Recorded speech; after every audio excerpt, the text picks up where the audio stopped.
Okay, I'm Jackie Jacob at the University of Kentucky, and I am the organizer for the Small and Backyard Flocks Community of Practice on e-extension, and part of my responsibilities are to do the monthly webinars that we host. This is actually an extraordinary webinar, which is in addition to tomorrow's regular webinar. With the new rules that have come up with the Veterinary Feed Directive that will directly affect the small and backyard flocks, we wanted to get a speaker to come in and talk about that.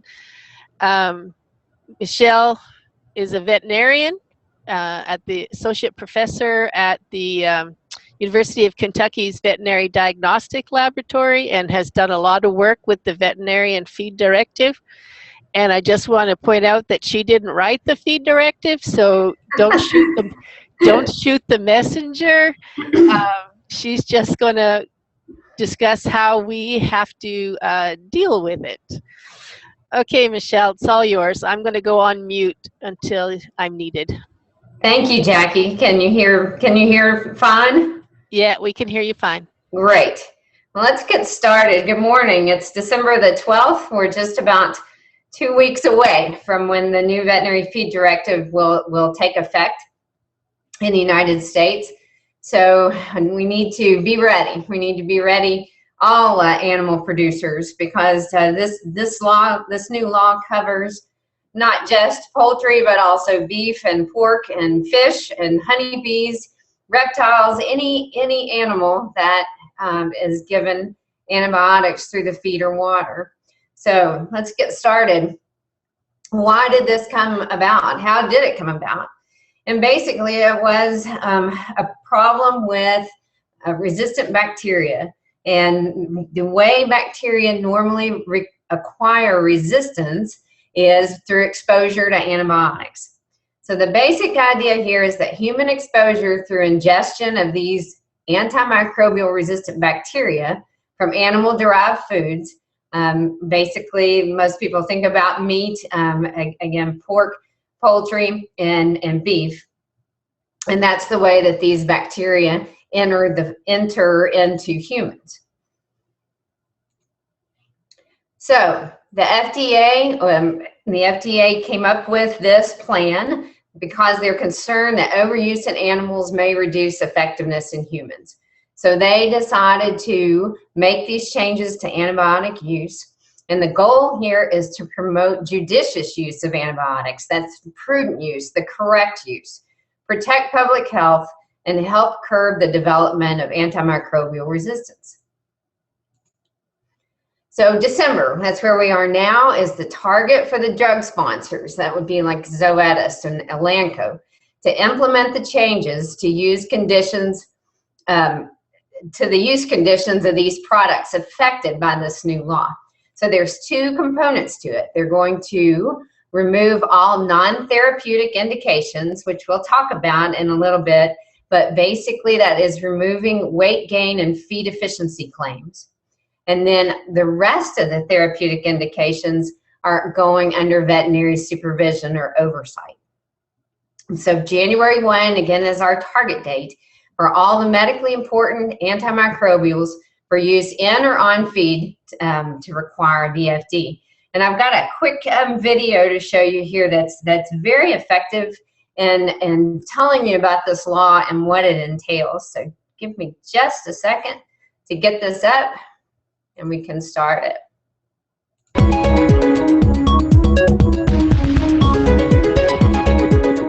The Food and Drug Administration is changing the status of many antimicrobials used in feed. As of January 1, 2017, animal producers will no longer be able to buy medicated feed over the counter if it contains antimicrobials that are important for human health. Instead, animal producers will have to work with the veterinarian to use those antimicrobials in feed. Also, on January 1, 2017, animal producers will no longer be able to use those antimicrobials in feed for growth promotion or feed efficiency. Why these changes? To address the issue of antimicrobial resistance. Bacteria become resistant to the antimicrobial drugs used to fight them, which is what the term antimicrobial resistance means. This resistance is not just an issue in human medicine, it's an issue in veterinary medicine too. Antimicrobial resistance poses a threat to both human and animal health. FDA's Center for Veterinary Medicine, or CVM, has the responsibility to address the issue of antimicrobial resistance to animals. To do that, CVM has been working with drug sponsors to voluntarily change the marketing status and remove the production claims of these antimicrobials. The change affects only medically important antimicrobials, the antimicrobials used for human medicine. The changes do not affect antimicrobial drugs approved for use in animals but not deemed important for human medicine. Specifically, what are the changes? First, animal producers will not be able to buy medically important antimicrobials over the counter as of 2017. The use of medically important antimicrobial products will be permitted only when authorized by a veterinarian and used in compliance with the rule known as the Veterinary Feed Directive Rule, or VFD rule. Second, statements that the antimicrobial in feed helps with growth promotion or feed efficiency, these are also known as production claims, will no longer appear on labels for feed containing medically important antimicrobial drugs used in animal feed or drugs used in water. The focus of this video is on feed use. The change to the labels means that animal producers will no longer be permitted to use feed containing medically important antimicrobials for growth promotion or to increase feed efficiency in their animals. What is the VFD rule? It's a rule implemented by FDA that permits veterinarians to authorize the use of certain drugs CVM has approved as VFD drugs, in or on animal feed. The rule specifies the roles and responsibilities of the three parties involved in the process of authorizing, distributing, and feeding a VFD feed: the veterinarian, the client, who's typically the animal producer, and the distributor.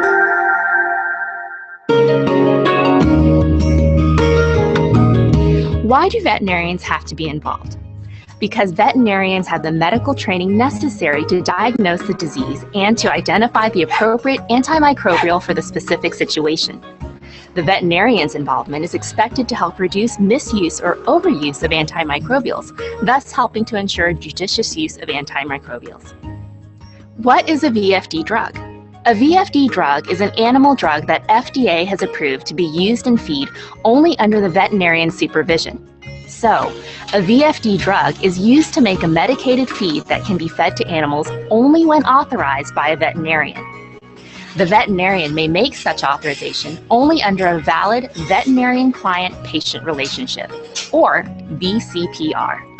This is a set of requirements for the working relationship between animal's owner or caretaker, and, in some cases, the state in which the veterinarian works will establish criteria for the VCPR. Otherwise, FDA establishes such criteria. What is a VFD feed? Simply, it's a feed containing a VFD drug. It can contain a single drug or a combination of drugs.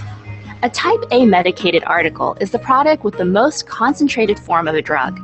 It's used to manufacture type B and type C medicated feeds. When type B and type C medicated feeds contain a VFD drug, they're called VFD feeds.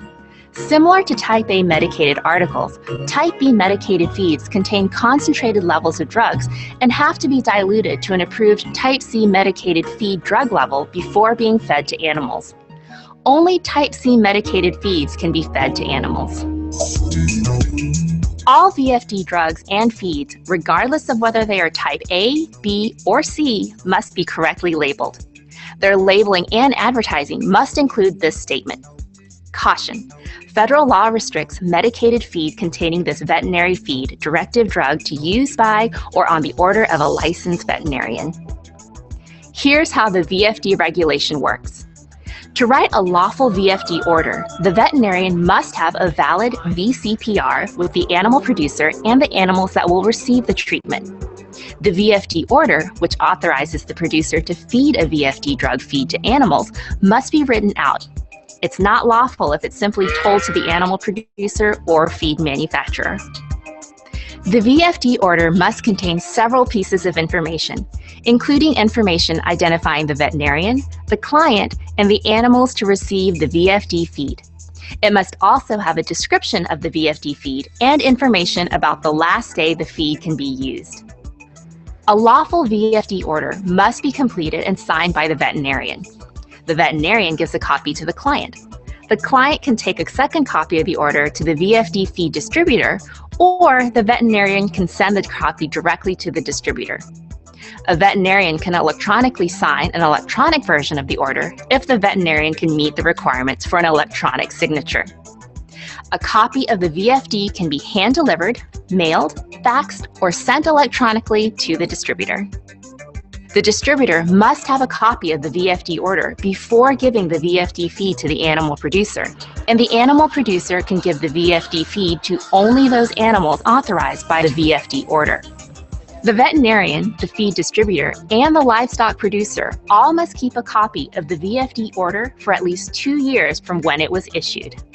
For additional information about the VFD rule, including a complete description of the information required for a lawful VFD order, please go to www.fda.gov/safefeed.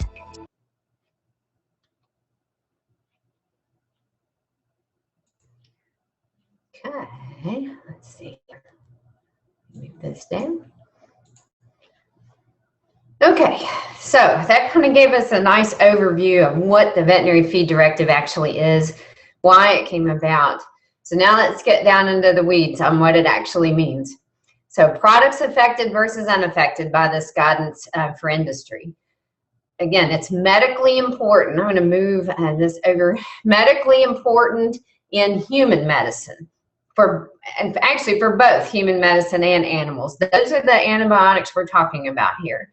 So there are a group of medications that are not affected by this. The non-medically important would be the ionophores like monensin and decox. And that's one of the, and coccidiostats, dewormers. Those are not affected. And these are just the ones that are used in human medicine.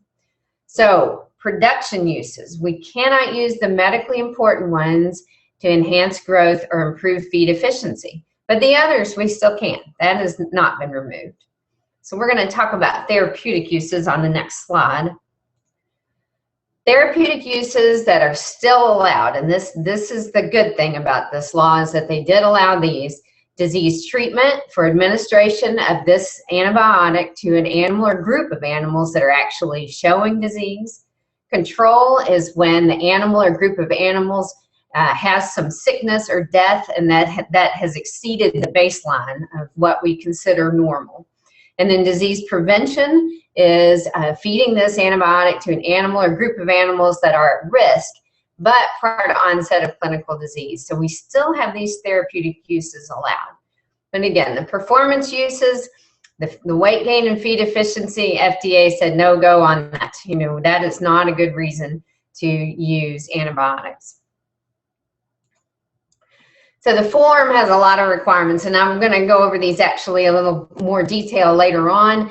Just to tell you that with this slide, these are the things that have to be on every VFD. We can write these as a veterinarian. I can write this on a feed sack if I want to, as long as all of these requirements are written in. A lot of the drug distributors, drug companies are going to provide forms to make it easy. And so it should be something that you can work with your veterinarian to get accomplished. Specifying animals and location, this is important in that we used to have the old premise ID system where you had to actually register your premise with the government, and that way they could identify where your farm is, and that is not a part of this law. This is simply having a physical address that someplace you can find these animals if you needed to. So that's all we have to do as far as location goes. So what is the VFD? It is a written statement. Again, that was from the video. It's written, issued by a licensed vet that orders the use of a VFD drug or combination drug in or on an animal feed. So there are actually separate regulatory categories for drugs that go in feed and drugs that go in water. They're under the same law, but there is an important difference. The approved drug for use in or on animal feed or a medicated feed is called a VFD drug. If it is an approved drug for use in water, that would be any of your water solubles, which are often used in poultry. These are going under prescription, which is different. I'm sure you're all familiar with prescription medication when you have a written prescription and you have it filled at a drugstore, or you can have it filled at the veterinary clinic, or you can have it filled over an internet pharmacy. But the difference between the two, as far as a veterinarian is concerned, a VFD order cannot be altered at all from what's on the label. We have to strictly follow label directions. Whereas a prescription, a veterinarian does have some flexibility there. We can change a prescription if necessary to use perhaps more of the product or for a different indication. So we do have flexibility with a prescription, and that's a good thing. Here's our drugs transitioning from over-the-counter to the Veterinary Feed Directive status. So this one is an older chart. This one's actually from earlier in the year, but I just looked it up before this webinar started. These have not changed. So these are the chlortetracyclines, lincocin, oxytetracycline, neomycin, Thailand, virginiamycin. These are all medications that will need a VFD in order to feed them in your medicated feed. There are some others down there. If you look at the note, that neomycin alone, the sulfamerazine and sulfaquinoxaline, have not quite made it yet. They are approved, they are expected to transition, but have not made the transition yet. So these things are still ongoing. In the next slide, these are the water-soluble drugs, transitioning, again, from over-the-counter to prescription status. Different situation. Most veterinarians, even the small animal vets, are very accustomed to writing prescriptions. They just use a little prescription pad just like we do for human medicine. And also, we can also call these in. Prescriptions can be called in, whereas a VFD cannot. So this is will be different for us in the fact that we used to be able to go in and just buy these at any feed supply store. They're right there on the counter, so they're no longer going to be there.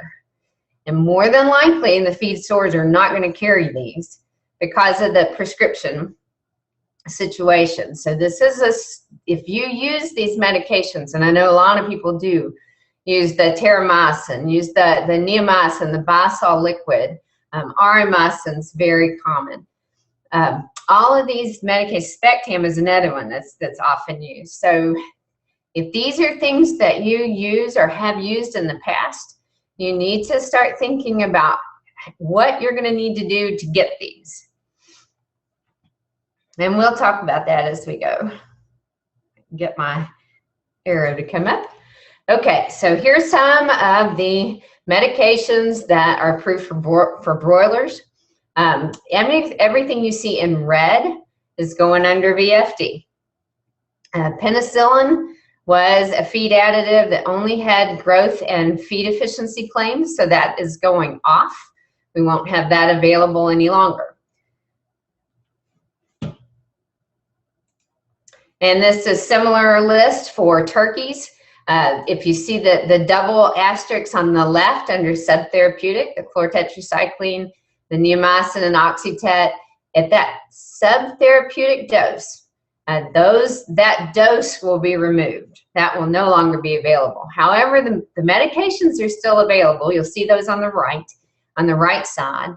It's just at a higher dose. When you talk about prevention, control, and treatment, that is a higher dose of antibiotic than what you see in subtherapeutic. So extra label use, again, is strictly prohibited under this law. And it has been. Any feed directive, this is not new. that an antibiotic in feed has to be fed according to label directions. That includes dose, length of time that you feed it, and improved indications.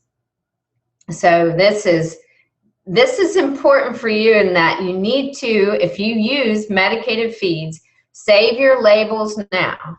Get your labels off your feed so that you can take these to your veterinarian and have this discussion. It's going to be much easier for a vet to write a VFD if you provide the label and say, this is what I used previously. It worked for me. This is the level of antibiotic that was in this feed, and your vet can work together. But it's going to be difficult if you don't do that. And I know with backyard producers, you probably don't have a veterinarian, or many of you have a veterinarian that actually comes to your farm. So this will be something that you'll have to initiate yourself, to go to your vet. And again, even if it's a small animal vet, you can start this conversation. Will you be willing to work with me on the Veterinary Feed Directive? And many of them will. They're not difficult to do, but there may be some education on both parts, yours and the vet's, to get this accomplished. So the requirements, again, involve three entities: the veterinarian, the producer, and the distributor. We all have responsibilities in this. The vet must be licensed to practice in the state where the animals are. So if you have poultry in Kentucky, that's where your vet has to be licensed. The veterinarian must be operating in the course of their professional practice. So that's important in that the feed companies are not allowed. For instance, southern states cannot hire a veterinarian that will strictly write VFDs for their consumers. That can't be done. This has to be something done by a veterinarian who is practicing. And they must write VFD orders in the context of that veterinary client-patient relationship. And that's what we'll talk about. I think is very important for them, for backyard poultry producers, because many of you won't have this already. So this client-patient relationship, there is a very precise definition, either a state or federal. The state definitions are typically a little more stringent, and the federal definition, if the state doesn't actually have one, then they default to the federal definition. But if you want to check on your state, that website that is down there in green at the bottom, you can look there, and every state's listed as to what their VF or VCPR status is. This is Kentucky's, and it's going to be very similar throughout the country. But basically, there's a few points. Like point A, the veterinarian assumes the responsibility for making judgments, regarding the health. So the vet is deciding what needs to be done, and the producer agrees to follow those directions. In part B, there's sufficient knowledge of the farm or the farming practice. And this can be by a couple of different ways: by virtue of an examination of the animal, or by medically appropriate and timely visits to the farm.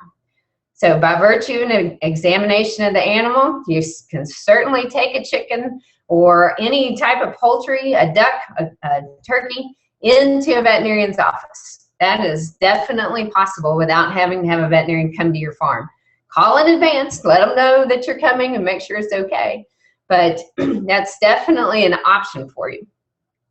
In part C, the practicing vet is readily available if you have a medical problem with the animal in case of adverse reaction.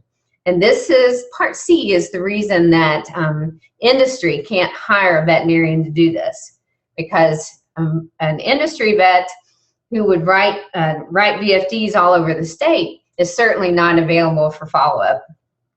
So that knocks out the industry, an industry's hired veterinarian.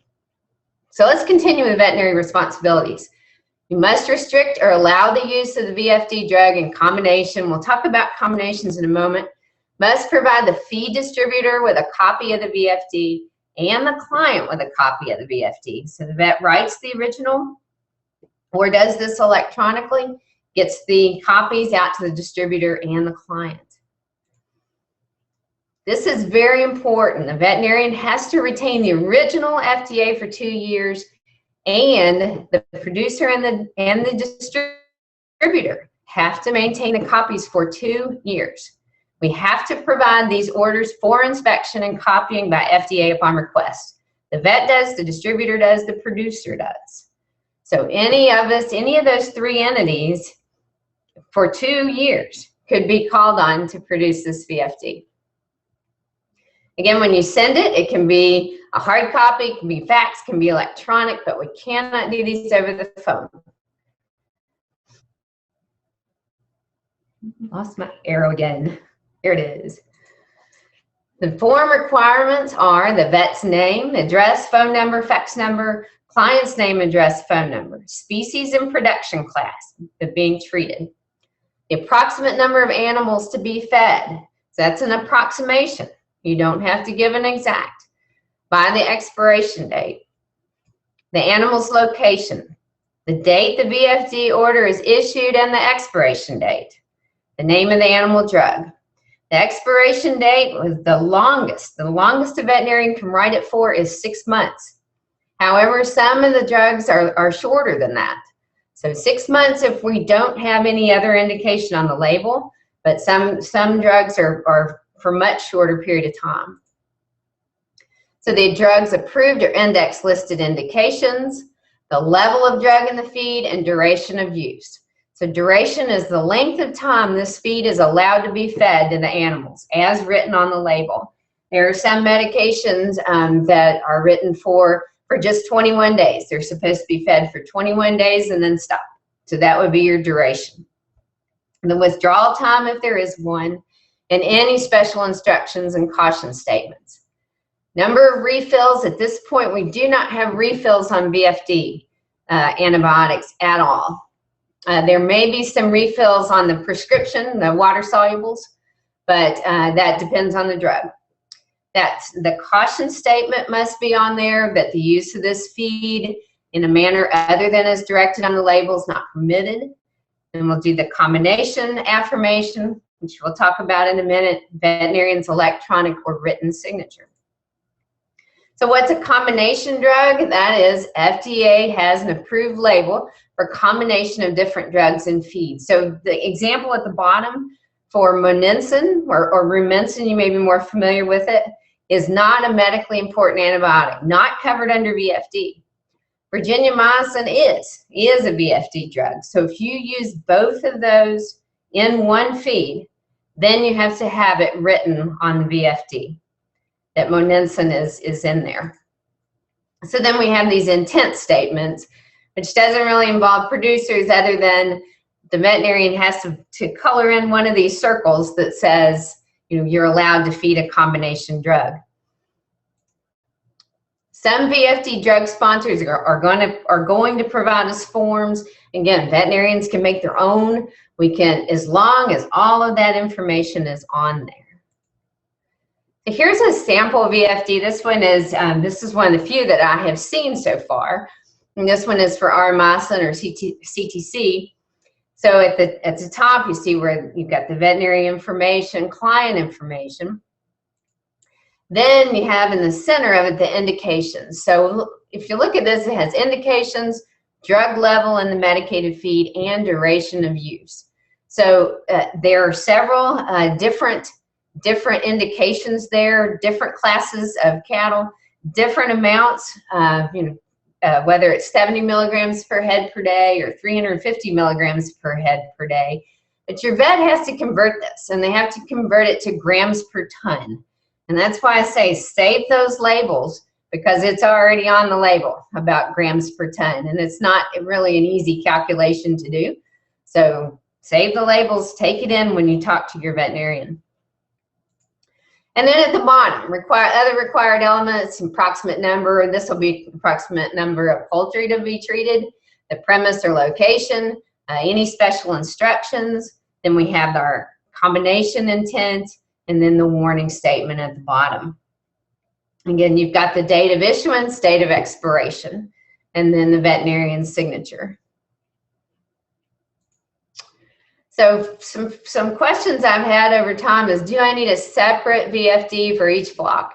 And no, if the flocks are under the same management and you're feeding them from the same source, you know, if you have a same feed mill or you've prepared the feed on farm or the same distributor, then you can use one VFD for multiple premises. The only catch to that is the vet must be licensed where the poultry are located. So if you're on a border, I always use Kentucky, Tennessee, just because I'm familiar with it. And you can buy your feed from Tennessee if you have poultry in Kentucky, as long as your veterinarian is actually licensed in Kentucky. On-farm feed manufacturing is if you mix your own feed. So there are some certain guidelines for this. If you produce feed for delivery to another person, for instance, if you mix up feed and you sell it to your neighbor, you have to register as a distributor with FDA. Which is not a big deal. There's a form letter for that, but you need to do it. And that way they know you are actually selling medicated feed. A VFD is required to buy any type B medicated premix or a type C medicated feed. You'll remember from the video, those are the ones. Type C is what we actually feed to the animal. The type B is just the premix that we mix into other feed. There are some type A medicated feed articles, and again, those are the most concentrated form. And they may be used to prepare a VFD feed, and they are not actually covered under this law. So they can be obtained without a written VFD. However, once you get that home and you mix it up, a VFD is still required to feed that feed prepared from a type A article. The expiration date written on there is the last day the VFD feed can be fed to a group of animals by law. So what do you do if you've got leftover feed? You can still keep it after expiration of the VFD, but you may not feed it again until you get a new one, a new VFD in place, again, to cover that feed. So you don't have to discard it, but you can't feed it until you get your new one in place. FDA does have an idea of how they're going to do their inspections now. They're going to look at VFD orders starting with the distributor. They're going to look at the requirements for the parties involved in the record keeping. They say that their intent is to phase in compliance activities. So they are going to rely heavily on education here to start and less on penalty. And then the first stop is for inspection is the distributor. Then you go back to the veterinarian and the producer from there. So again, all they have to do is ask to see your copy. So be thinking now about if you are going to use VFDs, where you're going to store these. Should be a place easily accessible, easy to remember, so you can get back to them.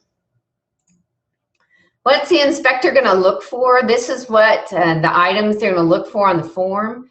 Make sure your veterinarian's name on there, your name's on there, the premise, the date it was issued, the expiration date, and the drug used, the species production class, number of animals, the indication for use, the level of VFD drug in the feed and the duration of use, any withdrawal time, cautionary statements, and the required statement of the use of feed containing this VFD drug is in an extra label manner is not permitted.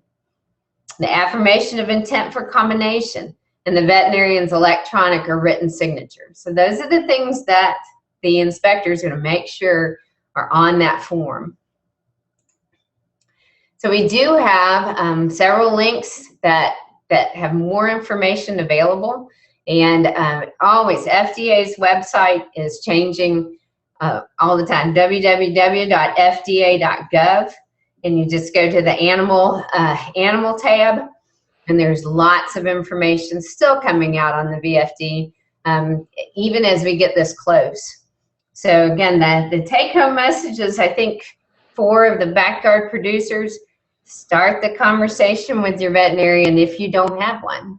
And I think you'll find that most veterinarians are very willing to work with you if you need it. You know, and some, again, the veterinary client-patient relationship is really a judgment call by the veterinarian, whether they feel like you are one of their clients. You know, some are very, very strict. Some veterinarians are very strict with their requirements, others not so much. So that is something that you just need to see how it goes. You know, like I say, talk to them, ask questions. If they don't want to help you, they probably can direct you to someone who would be willing. We have a question. Yes. Will most keeping chickens, goats, rabbits, and bees in backyards in urban areas have occasion to need this type of feed and therefore need to establish the verified client-patient relationship no matter the number? I think that not necessarily the feed, but they would need it for the prescription, right? Correct, yes. It depends if they buy medicated feed or not, but definitely, again, water solubles are going under prescription, and anything in the feed is going to be under VFD. So that's just and like the VFD is new for us. The VFD is new for veterinarians, so it will. And I've had calls here at the university from veterinarians that don't know about it. You know, they don't know about it and don't know how to manage it. So there will be a period of time that it might be a little rocky at the start.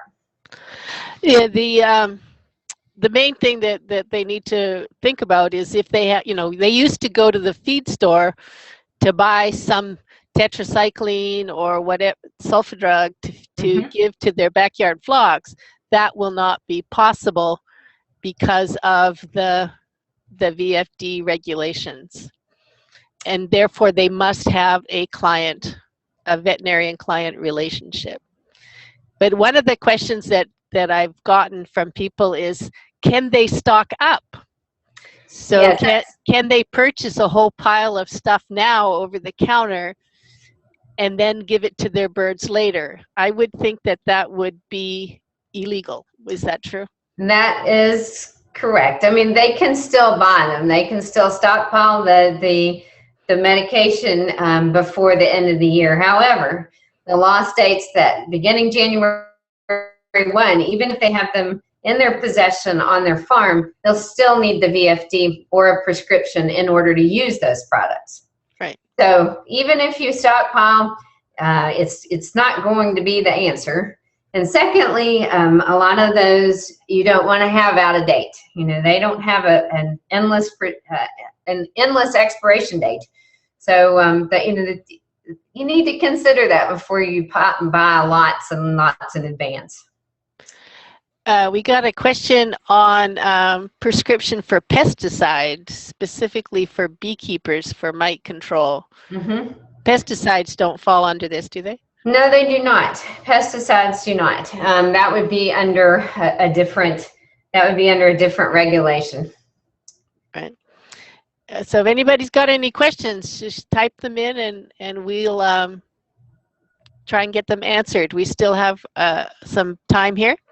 If you have a backyard producer with 15 laying hens but may get 5 more in the near future, would you write the VFT for 15 hens or 20 hens? Better to err on the side of more than less. Correct. That's exactly what I was going to say. That's why they put approximation into the law. Is if you anticipate buying more, then that's why they put that word in there, is so that you could write it in for enough. Because you don't want to be short. You don't really want to be short because that's the way they're going to figure out how much medication you actually get, is the number of head and then the dose level, and then the feed distributor actually figures out how much you get. So if you don't have enough, then you will have to go back to your veterinarian and have another one written. Right. So if if a person wants to buy the thing and gets the prescription from the veterinarian, who sells the medication? It's no longer going to be the feed stores, or do the feed stores have it and you give them your prescription and they allow you to buy it? That is a very good question. And to be honest with you, I have not heard of any feed distributor that's willing to handle the prescriptions. They don't talk about it. They're all working on the VFD portion, but I think I'd be hesitant to say that they're going to carry prescription medication unless they're already set up for that, and not many distributors are.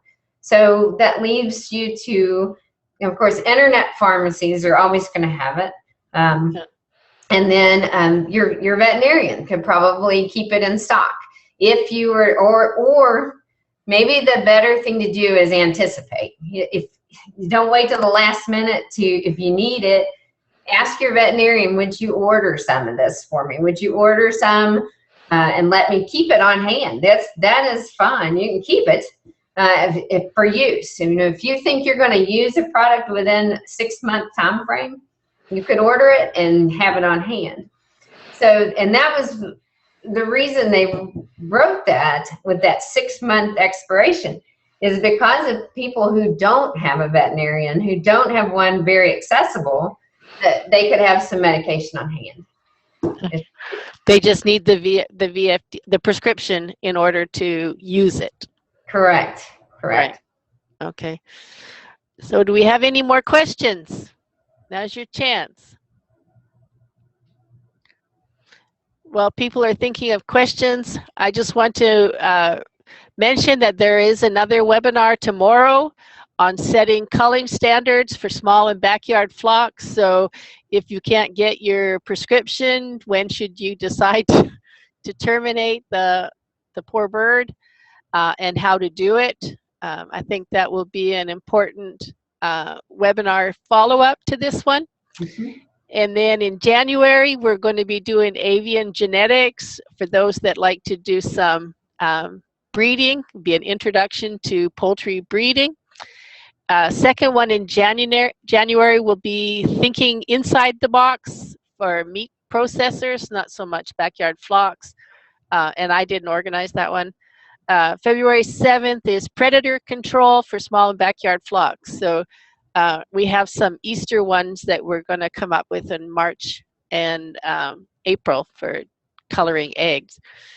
So we have quite a selection. If you want to keep up to date on what's happening with our webinars, you can check us out on Facebook. We have a Facebook page. Just like us on Facebook. We put on when the webinars are coming. We put out any news that might be of issue to the small and backyard flocks, and when the recordings are available and all that kinds of things. So I will add that don't wait to attack this on January 1st, because if you are accustomed to dealing with a certain distributor, there are many distributors who are not going to handle these feeds, are no longer going to do medicated feeds because of that extra work. There's extra paperwork involved, definitely extra effort involved in keeping up with how much has been distributed.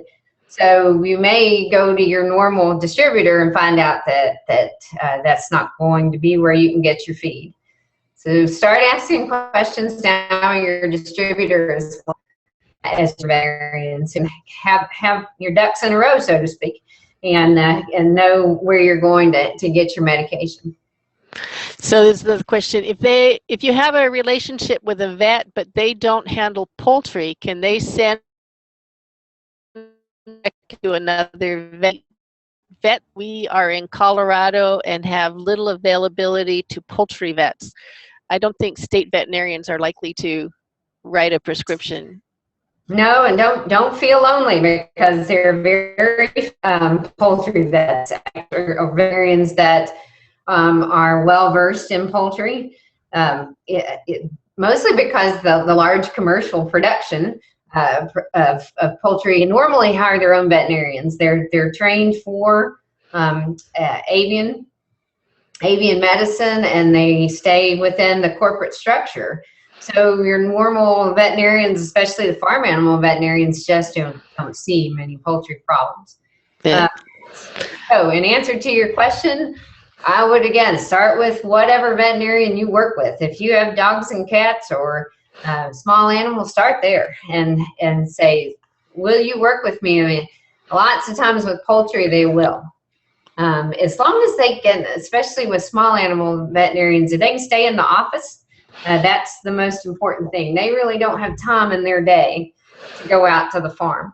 Yeah. They could definitely work within their own practice. We have a project that the small and backyard flocks people are working on, is the development of a training course for small animal veterinarians on poultry, so that trying to do small, dog and cat veterinarians to do an online training to make them more familiar with poultry, and hopefully that will increase their willingness to deal with poultry. So hopefully we get that running pretty soon.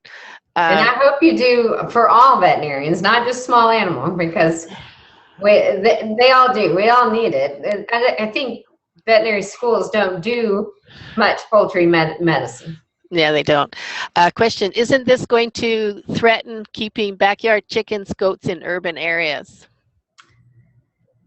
That is a good question, and probably beyond what I can answer. I don't know that it will, because I really don't know how widespread the use of antibiotics is in urban areas. I think it will make us do a better job. It'll make us do a better job. But sometimes antibiotics take the place of good management. Not always, but sometimes we can rely on them perhaps more than we need to. Right. It may be worthwhile to get in touch with the state veterinarian's office, though, about that situation. Some New England states are trying to figure out how to increase accessibility of backyard producers to vets who can help with VFDs because of that exact situation. So it sounds like New England's ahead of the game. Right. And I would say that is true, that every state will be a little bit different in the way they're approaching this. And that's been the conversation since the beginning, is what will producers do who don't have a veterinarian that they have a relationship with, because they'll still need these medications. Yeah. So I think that is something that the state vet's office in every state is definitely getting questions about. Yeah. So if we work with a state veterinarian to be NPIP compliant, they will not be able to write a prescription. That is correct, right? That's correct. Yeah. State veterinarian, they have to have that client-patient relationship. Right. Well, I mean, they do sort of, but it's not really a client. Yeah, not exactly. Yeah, it doesn't really because the state veterinarian, if you did have an animal emergency, who knows what? I won't even go there. But that state vet is not going to be able to respond to an adverse reaction. Yeah. So because they cover the state, they just can't do that. And not just that, I mean, they cover all species as well. Right. And import, export, they've just got an awful lot of responsibilities. So right. Your state vet's office is going to be good for questions. Where do we go? What do we do? They should be able to direct you. Right. So in a way, poultry is in a better situation than sheep and goats. Goats especially, because there are no VFD antibiotics that are labeled for goats at all. So by law, we can't use them in goats. There's one for sheep that's approved. So that is an ongoing discussion as well. Right. So we got a couple more minutes. If anybody's got any questions, type them into the chat box. And as we said, this is recorded. It will be up in a couple of days for anyone who wants to review it or have somebody else review it or send it to your veterinarian to review it. Right, exactly. To try and get them to handle poultry. And I hope you'll join us tomorrow for the setting culling standards for small and backyard flocks. So thank you very much, Michelle, for doing this webinar for us. Thank you. Thank you for asking me. And again, we'll have a recording will be available at the Learn event that I put in chat. Feel free for those who know colleagues or others that might be interested in watching this, feel free to share that link with them. Very good. So thank you for participating. Thanks, everybody. Bye-bye. Bye.